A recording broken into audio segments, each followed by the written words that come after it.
우리 한번 옆에 분들과 한번 인사하겠습니다. 환영합니다. 축복합니다. 오늘도 주님의 이름으로 우리 오신 성도님들을 환영하고 축복합니다. 우리나라에서 일어난 지진 중에서 가장 큰 지진은 2016년에 경주에서 일어난 지진입니다. 당시 규모가 5.8 정도 되었다고 합니다. 땅이 흔들리고 담벼락이 무너지고 가게 유리창이 깨어질 정도로 굉장히 강력한 지진이었습니다. 두 번째로 큰 지진이 그 다음 해에 일어난 포항에서 일어난 지진입니다.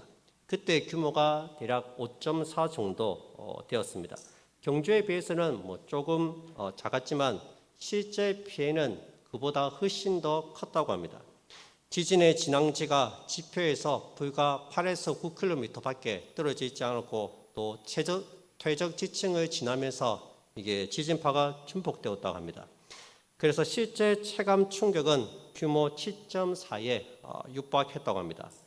이 포항 지진으로 1,700명의 이재민이 발생했습니다. 많은 주택과 건물들이 부서지거나 또 무너졌습니다. 수능 시험이 일주일 뒤로 연기되는 사상 초유의 사태가 발생하기도 했습니다. 전문가들은 앞으로 규모 7 이상의 지진들이 일어날 가능성이 높다고 전망했습니다. 이제 우리나라도 더 이상 지진의 안전지대가 아닙니다. 지금도 계속해서 여진이 일어나고 있습니다. 저는 처음에 경주 지진이 일어났을 때는 김해 내외도에 있는 홈플러스에 있었고 포항 지진이 일어났을 때는 이마트에 있었어요. 제가 마트에 갈 때마다 지진이 일어나서 제가 마트를 잘 안 갑니다. 혹시도 일어날까 싶어서. 여러분, 땅이 흔들리고 있습니다.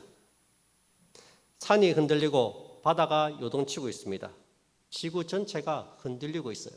이것은 무엇을 말해줍니까? 이 땅이 불안정한 곳이라는 것입니다. 여러분, 우리가 지금 서 있는 이 땅은 영원하지 않습니다. 이렇게 흔들리고 부서지다가 마침내 결국 완전히 없어지고 파괴될 것입니다. 오늘 본문 말씀은 하나님께서 처음 땅을 만드신 창조의 세 번째 날이 기록되어 있습니다. 성경은 태초에 세상의 모습을 아주 자세하게 기록합니다. 왜냐하면 그때 그 광경을 본 사람은 하나님 밖에는 없기 때문에 하나님께서 어떻게 이 세상이 창조되었는지 자세하게 말씀해 주십니다. 태초의 지구는 어떤 형체도 어떤 모양도 없는 물로 된 덩어리였습니다. 물로 된 덩어리였어요. 혼돈하고 공허하며 흑암이 깊음 위에 있었습니다. 여기에 하나님께서 첫째 날 빛을 비추셨습니다. 그리고 둘째 날 이 물로 된 덩어리를 반으로 나누셨습니다. 그리고 하나는 위로 올리고 밑으로 내리고 그러면서 이게 궁창이 생겼습니다. 궁창을 하늘이라고 부릅니다. 그리고 궁창 아래의 물과 궁창 위의 물로 나누십니다. 세 번째 날 이 궁창 아래의 물을 한 곳으로 다 모이니까 묻이 드러났고 그 묻을 땅이라고 부르셨습니다. 그리고 모인 물을 바다라고 말씀하셨습니다. 9절 10절 말씀입니다. 하나님이 이르시되 천하의 물이 한 곳으로 모이고 묻이 드러나라 하시니 그대로 되니라. 하나님이 묻을 땅이라 부르시고 모인 물을 바다라 부르시니 하나님이 보시기에 좋았더라. 여러분 한번 상상해 보시기 바랍니다. 셋째 날이 되기 전까지 지구는 온통 물로 뒤덮여 있었습니다. 그런데 하나님께서 말씀하시니까 물이 일사천리로 움직입니다. 한 곳으로 모이니까 땅이 생겼고 바다가 생겼습니다. 말씀 한마디에 땅과 바다가 생겼습니다. 지금 우리가 밟고 서 있는 이 땅이 언제 생겼습니까? 창조의 셋째 날에 생겼습니다. 태초에 하나님께서 만드신 땅 위에 지금 우리가 서 있다는 거예요. 시편 104편에 보시면 셋째 날의 창조를 시인이 시적으로 표현하고 있습니다. 시편 104편 6절에서 9절을 보시기 바랍니다.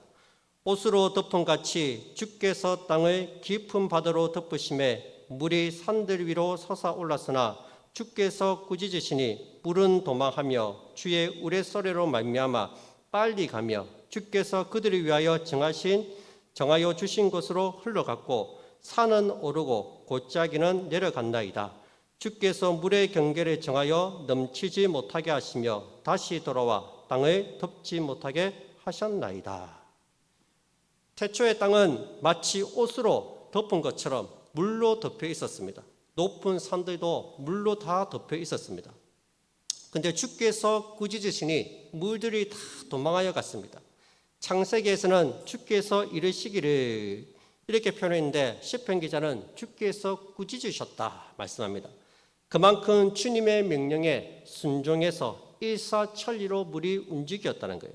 주의 우레소리로 물들은 다 정해진 곳으로 이동했고 산들이 오르고 골짜기가 내려갔습니다. 여러분, 이 땅은 근본적으로 물에서부터 나왔습니다. 바다 밑이 아래로 꺼지지 않고 땅이 솟아오르지 않았다면 땅은 존재하지 못했을 겁니다. 우리가 살고 있는 땅은 이 네덜란드와 같습니다. 네덜란드를 보면 이게 땅이 바다보다 더 낮아요. 그래서 이제 뚝이 터지면 순식간에 다 물바다가 됩니다. 이것은 무엇을 말해줍니까? 이 땅이 불안정하다는 겁니다. 지진으로 땅이 흔들리고 화산 폭발로 산이 요동치는 것을 보시기 바랍니다. 지진과 자연재해로 얼마나 많은 사람이 죽고 심지어 집이며 건물이며 얼마나 많이 무너집니까? 여러분, 우리가 살고 있는 이 땅은 완전하지 않습니다. 땅에서 불과 몇십 미터만 내려가면 뜨거운 용암이 부글부글 끓고 있습니다. 지구의 표면만 흙으로 살짝 덮여 있을 뿐입니다. 이 땅은 일종의 가건물입니다. 모델하우스와 같습니다. 영원히 존재하지 않습니다. 여기를 하나님께서 나무며 꽃이며 아름답게 꾸며 놓으셨습니다. 사람과 샘물이 살 수 있는 최고의 환경으로 만들어 놓으셨습니다. 그러나 마지막 날이 되면 이 땅은 완전히 철거되고 완전히 사라질 겁니다. 그리고 진짜 우리가 살아갈 새하늘과 새 땅이 내려올 것입니다. 요한계시록 21장 1절입니다. 또 내가 새하늘과 새 땅을 보니 처음 하늘과 처음 땅이 없어졌고 바다도 다시 있지 않더라. 처음 하나님이 창조하신 땅과 바다가 없어졌고 새하늘과 새 땅이 내려온다고 말씀하십니다. 이런 마지막 날 우리 눈에 보이는 이 하늘과 땅, 바다는 다 없어질 것입니다. 다시 처음 원래의 상태로 혼돈하고 공허한 상태로 돌아갈 것입니다. 그리고 새하늘과 새 땅이 내려올 것입니다. 여러분, 성경의 처음 창세기는 공허하고 혼돈한 땅으로부터 시작합니다. 여기에 하나님께서 아름다운 가건물을 세우셨습니다. 그리고 마지막 요한계시록에서 이 가건물이 완전히 무너지고 새하늘과 새 땅이 내려오는 것으로 인류 역사는 끝이 나는 것입니다. 여러분, 우리가 진짜 마음을 두고 살아야 할 땅은 잠시 있다가 보이는 이 땅이 아니라 완전한 새하늘과 새 땅임을 꼭 믿으시기 바랍니다. 하나님은 혼돈하고 공허한 이 땅을 왜 이렇게 살기 좋고 아름답게 만드셨습니까? 그것은 우리 인생들이 여기에 살도록 하시기 위해서입니다. 이곳에서 구원받는 하나님의 백성들을 만들기 위해서입니다. 하나님의 뜻대로 사는 믿음의 백성들을 만드시기 위해서 이 세상이 존재하고 있다는 거예요. 우리는 이 땅에 살면서 믿음의 훈련을 해야 됩니다. 여러분, 성도들에게 이 땅은 철저하게 천국을 준비하는 곳입니다. 이 땅에서 믿음의 생활을 하고 믿음의 삶을 살면서 천국을 준비하는 거예요. 천국을. 우리가 영원히 살아갈 그 천국에서 살아가기 전에 이 땅에서 준비하며 사는 것입니다. 하나님 앞에 설 때 부끄럽지 않는 사람으로 서기 위해서 맡은 바 직분에 최선을 다하고 철저하게 하나님께 훈련을 받아서 저 천국에 들어가는 것입니다. 이 땅에서 얼마나 잘 먹고 잘 사느냐, 그게 중요한 것이 아닙니다. 이 땅은 훈련소입니다. 믿음의 훈련을 잘 받으셔야 합니다. 날마다 자기를 부인하고 자기 십자가를 지는 훈련을 받아야 합니다. 하나님께서는 이 땅에서 겪는 여러 가지 고난과 환난을 통해서 우리의 믿음을 다듬어 가십니다. 우리는 이곳에서 믿음의 삶을 살면서 영원한 삶을 준비해야 합니다. 하나님의 자녀들이 이 믿음의 훈련을 끝내고 영광스럽게 졸업하는 날 주님이 다시 오시는 그날에 이 세상은 원래의 모습으로 되돌아가고 새하늘과 새 땅이 우리에게 주어질 것입니다. 오늘도 믿음의 훈련을 받아서 온전한 그리스도인으로 세워지는 우리 모든 성도님들이 다 되시기를 주님으로 축복드립니다. 우리가 또 한 가지 기억해야 할 것이 있습니다. 하나님께서는 말씀으로 땅과 바다를 만드셨을 뿐만 아니라 그 말씀으로 땅과 바다를 붙들고 있습니다. 땅이 물에서 만들어졌다는 것은 이 땅이 불안정하다는 거죠. 땅이 다시 편편해지면 이 땅 전체는 다시 물에 가라앉을 수밖에 없습니다.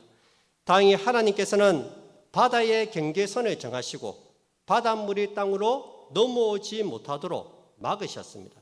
시편 104편 9절에 보시면 주께서 물의 경계를 정하여 넘치지 못하게 하시며 다시 돌아와 땅을 덮지 못하게 하셨나이다. 하나님께서 물의 경계선을 정하셨다는 거예요. 그래서 이 물이 땅을 덮치지 못하도록 막으셨습니다. 마치 바다를 유리병에 가두듯이 가두어서 땅으로 기어오지 못하게 막으신 거예요. 그래서 항상 물이 그 자리에 있는 거예요. 욥기에도 보시면 하나님께서 욥과 논쟁을 하시면서 이런 말씀하십니다. 욥기 38장 10절입니다. 이르기를 네가 여기까지 오고 더 넘어가지 못하리니 네 높은 파도가 여기서 그치지니라. 우리가 파도를 보면은 이 여름에 바닷가 가보세요. 파도를 보면은 이 넘치되는 파도가 거대한 파도가 막 일어나잖아요. 마치 땅을 집어삼킬 것처럼 막 일어나는데 파도가 땅을 삼키지를 못합니다. 넘어오지를 못하는 거예요. 늘 거기에 있습니다. 늘 거기에. 왜? 하나님의 경계선을 정하셨기 때문입니다. 파도야, 너는 여기까지다. 더 이상 넘어오지 마라. 하나님의 경계선을 정하셨습니다. 그래서 항상 바다는 그 자리에 있는 거예요. 여러분, 바다와 땅의 경계선이 뭡니까? 바다와 땅의 경계선. 하나님께서 바다에게 넘어오지 말라고 땅과 바다 사이에 경계선을 다 그어 놓으셨어요. 그 경계선이 뭐죠? 모래입니다. 모래. 예레미야 5장 22절입니다. 여호와의 말씀이니라 너희가 나를 두려워하지 아니하느냐 내 앞에서 떨지 아니하겠느냐 내가 모래를 두어 바다의 한계를 삼되 그것으로 영원한 한계를 삼고 지나치지 못하게 하였으므로 파도가 거세게 이나 그것을 이기지 못하며 뛰노나 그것을 넘지 못하느니라. 하나님께서는 바다와 육지의 경계로 모래를 두셨습니다. 모래로 바다의 한계를 삼되 영원한 한계를 삼으셨습니다. 그래서 모래가 있는 거예요, 거기에. 영원히 바다의 물이 땅을 넘어오지 못하게 막으셨습니다. 파도가 거세게 일어도 그 파도가 육지를 넘어서지 못하도록 막으셨습니다. 여러분, 지금도 하나님의 말씀이 땅과 바다를 지탱하고 붙들고 있음을 꼭 믿으시기 바랍니다. 이 세상을 지탱하는 단단한 철골이 하나님 말씀입니다. 그런데 때로는 하나님께서 바다와 육지의 경계선을 허무실 때가 있습니다. 바닷물이 육지를 넘어오게 하실 때가 있습니다. 언제입니까? 하나님께서 심판하실 때입니다. 이 세상은 죄악으로 너무 죄를 많이 지어서 안 되겠다. 내가 심판을 내려야겠다. 말씀하시면 그때 이 물은 하나님의 심판의 도구가 됩니다. 여러분, 인간이 살아가는 땅 위에 물이 넘어갈 때 온 땅이 황폐해집니다. 노아 홍수 때를 보세요.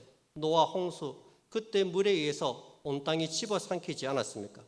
일본의 쓰나미를 보시기 바랍니다. 엄청난 바닷물이 경계를 넘어서 땅을 덮치니까 순식간에 모든 것들이 다 폐허로 바뀌었습니다. 집이며 차며 땅에 있는 모든 것들이 다 쓸려 내려갔습니다. 포항 지진을 보세요. 땅도 제자리에 있지 않고 조금이라도 움직이니까 많은 건물과 집들이 다 무너져 내립니다. 여러분, 지금 이 땅이 보존되고 있는 것은 하나님께서 바다와 땅, 천지 만물을 붙들고 계시기 때문입니다. 제가 이렇게 설명하면 어떤 분은 목사님이 지구과학도 모르시는가 보다.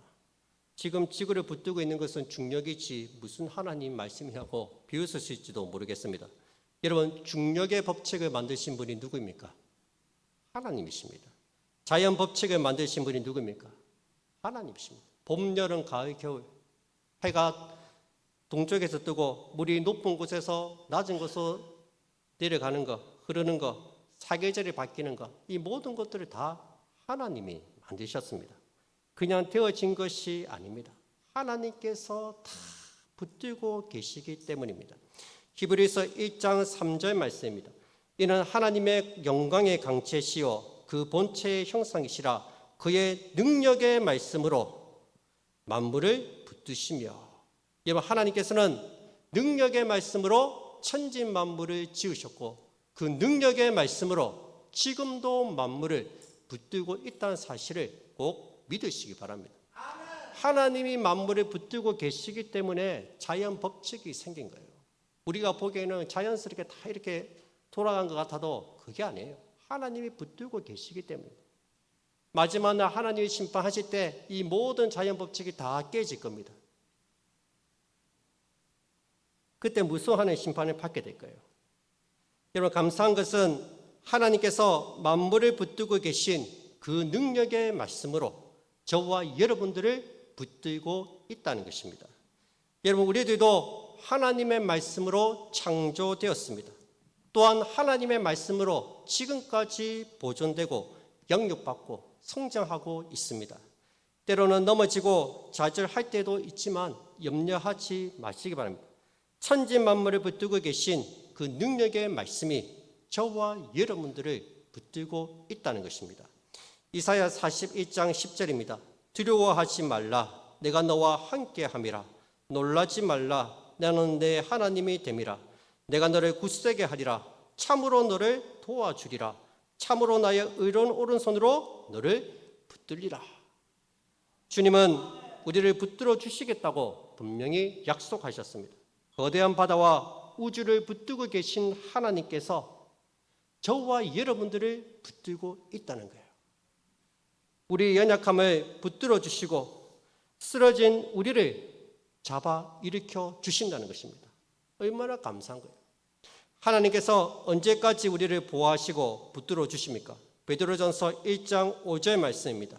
너희는 말세에 나타내기로 예비하신 구원을 얻기 위하여 믿음으로 말미암아 하나님의 능력으로 보호하심을 받았느니라. 말세에 이 세상이 끝나는 날까지 하나님의 능력으로 우리를 보호하시고 지키시겠다고 약속하셨습니다. 마침내 우리에게 예비하신 구원을 얻게 하실 것입니다. 여러분, 모세가 애굽에서 나올 때 애굽의 군사들이 쫓아왔습니다. 앞에는 홍해가 가로막혀 있습니다. 뒤에는 애굽의 군사들이 쫓아오고 있습니다. 하나님께서 어떻게 하셨습니까? 홍해물을 갈라서 길을 만드셨습니다. 홍해물이 양쪽으로 갈라져서 물이 벽이 되었습니다. 벽이 되었습니다. 여러분, 어떻게 물을 쌓을 수가 있습니까? 물이 벽돌입니까? 근데 흐르던 물이 벽이 되었어요. 벽이. 하나님께서는 물로 이스라엘 백성들을 보호하셨고 물로 애국 군사들을 심판하셨습니다. 갈릴리 바다에 갑자기 큰 폭풍우가 몰아쳤습니다. 파도가 거세게 일고 배가 뒤집어질 것 같습니다. 제자들은 두려움에 떨었습니다. 그때 주님이 뭐라고 말했습니까? 마가복음 4장 39절입니다. 예수께서 깨어 바람을 꾸짖으시며 바다더러 이르시되 잠잠하라 고요하라 하시니 바람이 그치고 아주 잔잔하여지더라.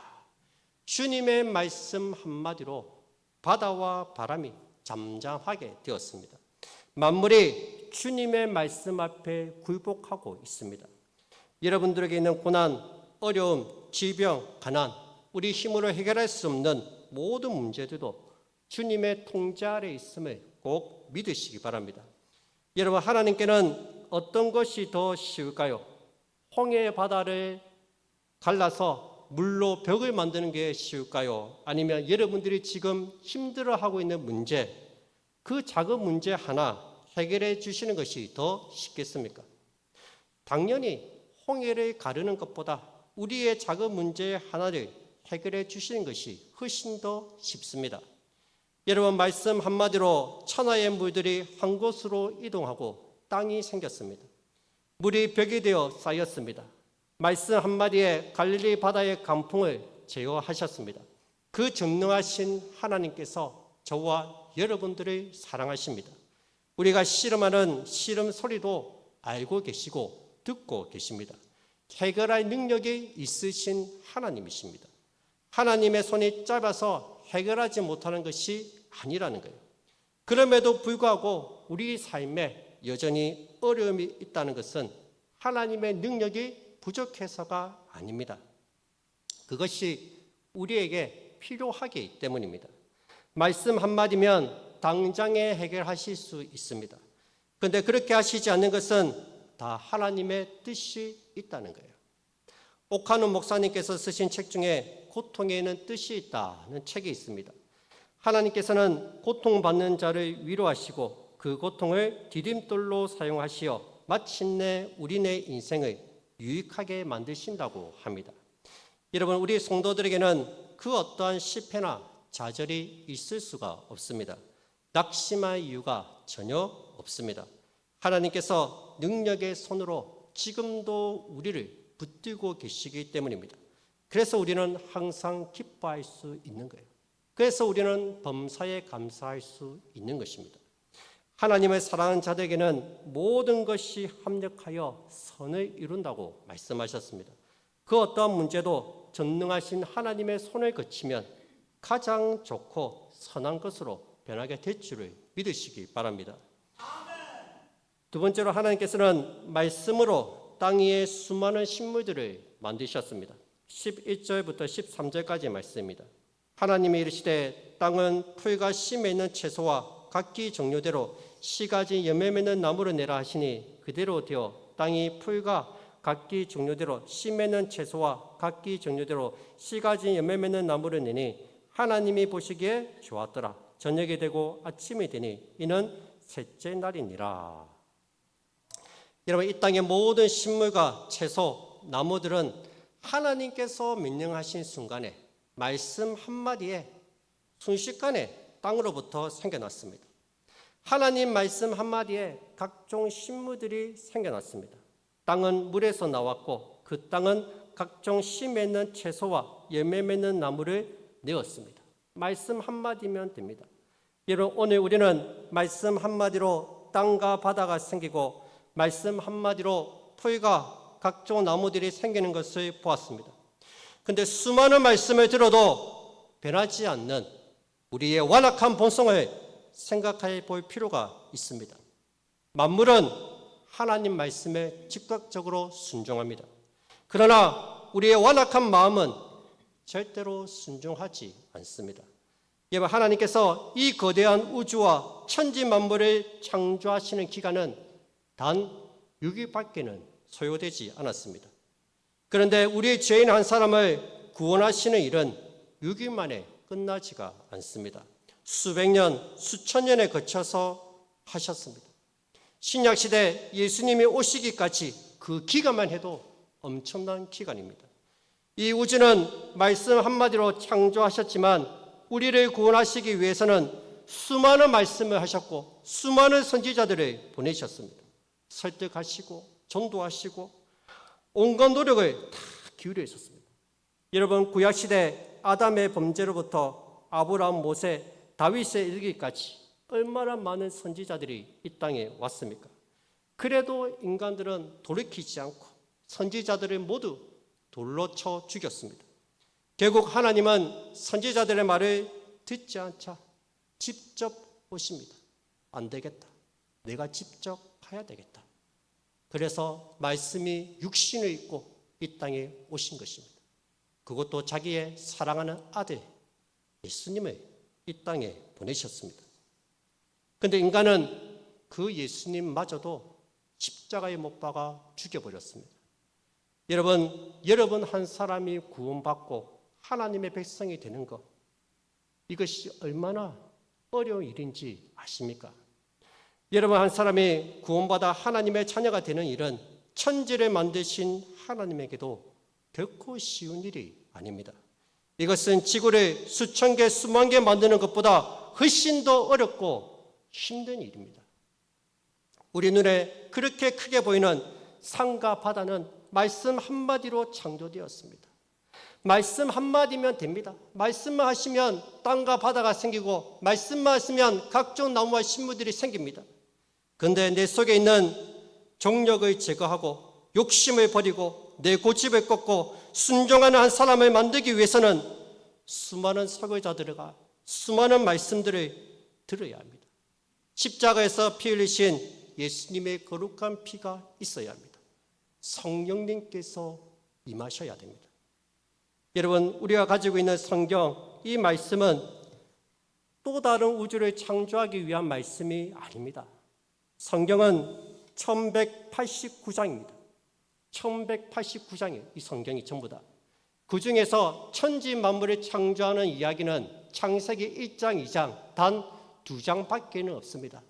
나머지 1187장은 모두 다 죄인인 우리를 구원하시기 위해서 하나님이 기록해 놓으신 거예요. 만물은 단 2장이면 되는데 우리 한 사람을 구원하시기 위해서는 이렇게 많은 책을 기록해 해야 했다는 것입니다. 사실 저도 그렇지만 우리가 얼마나 고집이 있습니까? 저도 옛날에 황고집 했거든요. 저도 황씨합니까? 황소고집. 그런 저를 하나님이 얼마나 깎으셨는지 모릅니다. 깎으시고 다듬으시고 치시고. 그래 제가 여기 있잖아요. 여기. 제가 뭐라고? 제가 하나 깨달은 게 있어요. 결국에는 하나님 뜻대로 다 되는 거구나. 계기봤자 소용없다. 하나님 이미 다 정해놓으셨다. 본질한 인간은 태생적으로 하나님 말씀을 잘 듣지 않습니다. 태생적으로 안 듣습니다. 우리 인간은. 우리가 이 자리에 앉아서 예배드리는 것, 그것이 기적입니다. 하나님께서 우리의 고집을 꺾으시고 이 자리에 앉히신 겁니다. 울산대학교 법학과에 계신 이정원 교수님의 간증을 해드리겠습니다. 이분이 20대 초반에 불교에 기이해서 조계종에서 수행을 하셨습니다. 이분이 승려이면서 또 학자입니다. 학자. 법학과니까 굉장히 똑똑한 사람이에요. 이분이 종자연이라는 단체를 만들었습니다. 종교자유정책연구소인데 이 단체가 뭐냐? 기독교를 합법적으로 핍박하는 단체입니다. 법을 제정해서 기독교가 더 이상 이렇게 전도하지 못하고 핍박을 이렇게 가할 수 있도록 합법적으로 이 법을 만드는 단체입니다. 그래서 이 사람들이 공공장소에서 성경 공부나 예배를 못하도록 소송을 벌여서 교회를 핍박하는 전략을 짜기로 했습니다. 그리고 미션 스쿨이 있죠. 고등학교. 여기는 원래 미션 스쿨은 예배를 드리는데 법으로 만들어서 거기서 예배 안 드려도 된다. 종교의 자유가 있다 해서 예배를 못 드리게 만들었어요. 못 드리게. 예배를 강요할 수 없게끔. 그런 합법들을 이분들이 다 만든 거예요. 이분들이. 옛날에 고속도로에 지나가다 보면 지저스 러브 유 해서 큰 간판을 보신 적이 있을 겁니다. 옛날에.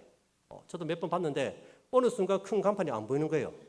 알고 봤더니 이 단체에서 이게 못하도록 이렇게 만든 거예요. 이게. 그 굉장히 이제 불교계에서는 브레인입니다. 브레인. 굉장히 똑똑한 사람이에요. 이분이. 이분이 하루는 이제 어떻게 하면 또 기독교를 핍박할 수 있을까 싶어서 이제 절에 가서 연구를 하던 중에 이상하게 절에 가면은 늘 머리가 아픈 거예요. 머리가. 밖에 나오면은 머리가 괜찮고 다시 들어가면 두통이 심해서 더 이상 이게 연구를 못 하겠는 거예요. 그래서 안 되겠다. 오늘 집에 가야겠다 싶어서 집으로 왔습니다. 와서 이분이 늘 즐겨보는 TV가 있는데 그게 이제 CTS를 즐겨본답니다. 왜냐하면 기독교에서 무슨 말을 하는지 무엇을 가르치는지 알아야지 이렇게 공격할 수 있으니까 CTS를 이제 즐겨 듣는데요. CTS를. 그날도 이제 설교를 듣고 있는데 평소에 잘 아는 목사님이 그날 따라서 이상하게 죄인이다 회개해라 뭐 이런 식으로 막 이렇게 죄에 대해서 막 이렇게 설교를 하신 거예요. 죄에 대해서. 그 이번에 들으면서 뭐 죄인은 무슨 죄인 하면서 막 비웃었답니다. 그렇게 비웃었는데 갑자기 혀가 마비가 된 거예요. 갑자기 뭔가 알 수 없는 힘에 혀가 마비가 돼서 말이 안 나오고 말이. 그리고 그 자리에서 불쑥 이렇게 주저앉았답니다. 그러면서 이제 갑자기 이게 자기가 앉아 있는 장소가 재판정으로 바뀌면서 사람들이 자기를 이렇게 재판하는 모습이거든요. 하나님이 나를 재판하신 거예요. 죄인 이종훈 하면서 막. 그때 드는 생각이 나는 죽었다. 내가 죄인이었구나. 그렇게 그 생각이 들 때, 그러면서 그때 이분이 주님을 영접했다고 합니다. 그렇게 놀라운 체험을 하고 혀가 굳어진 채 이제 문 밖에 나왔어요. 나와서 보니까, 야, 늘 보던 이 집 앞 풍경인데 그날따라 이게 너무 달라 보이는 거예요. 골목길에 햇살이 촥 내리쬐는데 그게 그렇게 아름다울 수가 없었다고 합니다. 아스팔트 옆에 자라나고 있는 그 잡초를 봤는데, 와, 그 잡초가 너무 아름다운 거예요. 그러면서 자기 마음속에 고백이 나는 거예요. 와, 이게 다 하나님이 만드신 거구나. 야, 하나님께서 만드신 세상이 이렇게 아름답구나. 그때 처음으로 세상이 새롭게 느껴졌다고 합니다. 그러면서 입술이 풀리면서 혀가 풀리면서 이제 말이 나오는 거예요. 와, 하나님이 창조하신 세상이구나. 놀라워라 하면서. 그렇게 교수님은 기독교를 비판하던 불교인에서 창조주 하나님을 믿고 섬기는 기독교인이 되었습니다. 지금은 목사가 되었습니다. 목사가. 유튜브에 보시면 이종훈 교수라고 치면은 이분이 나옵니다. 나와서 이제 좋은 일을 많이 하신데 요즘에 한번 들어보시면 참 유익한 게 많습니다. 여러분, 하나님의 섭리와 인도하심이 놀랍지 않습니까? 이분이 평소에 인생이 어디서 오고 어디로 가는지에 대한 고민이 있었는데 모든 만물이 창조주 하나님께로 왔다는 것을 깨달았습니다. 창조주 이 하나님에 대한 이 놀라운 고백이 저와 여러분들의 고백이 다 되었으면 좋겠습니다. 하나님께서는 그렇게 우리의 고집을 꺾으시고 우리를 하나님의 자녀로 삼으셨습니다. 이 얼마나 놀라운 은혜입니까? 창조주 하나님의 놀라운 은혜를 기억하시고 믿음으로 살아가는 우리 모든 성도들이 다 되시기를 주님으로 축복드립니다. 말씀 맺겠습니다. 여러분, 태초에 천지 만물을 창조하신 하나님은 이제 더 이상 새로운 것을 창조하시지 않습니다. 땅도 처음 만드신 그 모습 그대로 있고 해도 하나님이 만드신 그대로 있습니다. 이 해가 왜 이렇게 어두워졌지? 배터리를 갈아 껴야 되겠다. 충전해야 되겠다. 해가 하나 갖고는 안 되겠네. 두 개 하나 더 만들어야 되겠다. 그렇게 하시지 않아요. 하나님이 만드신 것은 그대로 있습니다. 인간이 만든 것은 시간이 지나면 녹이 슬고 고장이 나서 버려야 됩니다. 하나님이 만드신 것은 녹슬 것도 없고 영원합니다. 우리 안에 만드신 것은. 지금도 하나님이 천지 만물을 보존하고 계십니다. 그러나 여러분, 지금도 하나님께서 창조하시는 것이 있습니다. 그것이 뭡니까? 사람의 영혼입니다. 만물을 창조하신 그 능력의 말씀으로 죄로 죽은 영혼들을 살리시고 새로운 생명을 창조해 내십니다. 지금도 살아있는 말씀으로 새로운 생명들이 계속해서 창조되고 있습니다. 죄인들이 주님께로 돌아오고 있습니다. 새로운 생명이 태어나고 있습니다. 여러분, 우리를 구원한 말씀은 살아있는 하나님의 말씀입니다. 베드로전서 1장 29절입니다. 너희가 거듭난 것은 썩어질 씨로 된 것이 아니요 썩지 아니할 씨로 된 것이니 살아있고 항상 있는 하나님의 말씀으로 되었느니라. 아멘. 우리가 듣고 있는 이 하나님 말씀은 살아있는 말씀입니다. 이 살아있는 하나님 말씀으로 하나님이 우리의 영혼을 구원해 주신 거예요. 우리의 영혼뿐만 아니라 오늘 처음은 새 가족들의 영혼도 구원해 주시는 거예요. 계속해서 새로운 생명들을 구원해 주시고 창조해 가시는 거예요. 그 살아있는 말씀이 지금도 우리 안에 살아서 역사하고 있습니다. 우리가 말씀을 들을 때 마음에 찔림이 있고 가슴이 뜨거워지고 감동이 있고 감격이 있는 것은 살아있는 하나님의 말씀이 내 안에서 살아서 역사하고 있기 때문입니다. 또한 그 살아있는 하나님의 말씀이 내 안에 있는 악한 욕심과 종욕을 버리게 만들고 우리를 새로운 사람으로 만들어가고 있다는 것입니다. 여러분, 살아있고 항상 있는 하나님의 말씀이 저와 여러분들을 붙들고 계심을 꼭 믿으시기 바랍니다. 오늘도 그 살아있는 말씀에 온종일 붙잡혀서 순종하며 믿음으로 살아가는 우리 모든 성도님들이 다 되시기를 주님의 이름으로 축복드립니다.